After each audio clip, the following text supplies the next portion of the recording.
For some, $10 doesn't seem like much, but for others, it's the difference between having food on the table or going to bed hungry.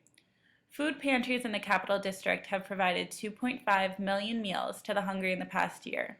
But with recent cuts to SNAP benefits, that number could decrease in just a matter of weeks. The vast majority of SNAP households, the vast majority have either a senior or a child in it, our two most vulnerable populations. Outside of that, a household might be on SNAP for a period of maybe just 9 months at the most, and that's just because it's through a temporary situation, such as unemployment or a change in the household. Tracy Martin, the Associate Director for the Regional Food Bank, explains how many meals are in jeopardy. SNAP cuts, SNAP is the new name for food stamps. SNAP cuts took place on November 1st, and in our 23 county service area, that they took over 1 million meals a month off the tables of hungry people.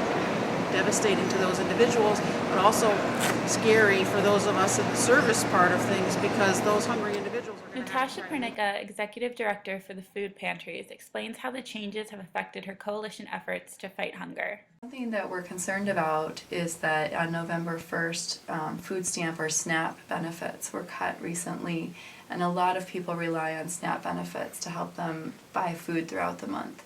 Before the cuts happened, SNAP benefits on average would last a family or an individual 3 weeks out of a 4-week month. So people would often come to a pantry to help fill the gap until their next SNAP benefits.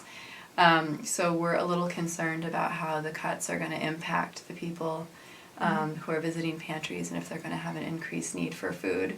Or if people who were just making it might not be able to just make it anymore and come to a pantry. For those wanting to help in the effort to stop hunger in the Capital District, $1 can go further than expected. By donating $1 to the Regional Food Bank, they can in turn provide 6 pounds of food to a person in need. Because of their resources, pantries are able to purchase groceries in bulk at discounted rates, allowing them to stretch funding further. I come from a low-income family, and I very much appreciate what my mother had to do to stretch the meals. She'd make a casserole of chopped meat and elbow noodles on Sunday, and you saw it show up till Thursday in just some different forms, because that's what she had to do. And milk was a big deal. And I remember quite a few times spilling a tall glass of milk, and unfortunately it was an issue because we're not going to have that per se. I very much understand how SNAP literally, not only does it help lives, but it can save lives. And I've experienced that firsthand for so many different people.